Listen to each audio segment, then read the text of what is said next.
我諗我好同意 AI 第一句所講啦，即係返學校唔係取決於年齡，我好重要係要講到小朋友究竟準備好返學校有重要嘅技巧未？咁 AI 講嘅技巧固然重要，但係亦都缺乏咗一啲好 core 好核心嘅嘢。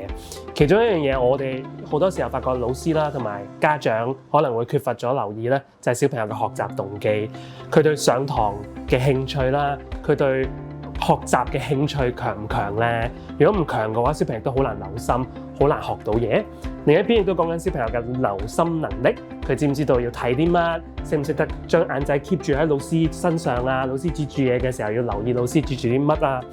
咁同埋亦都講緊小朋友觀察嘅能力啊，同埋社交嘅興趣啊。咁呢啲嘅技巧亦都幫小朋友喺學校可以 thrive 可以成功係好重要、好核心㗎咯。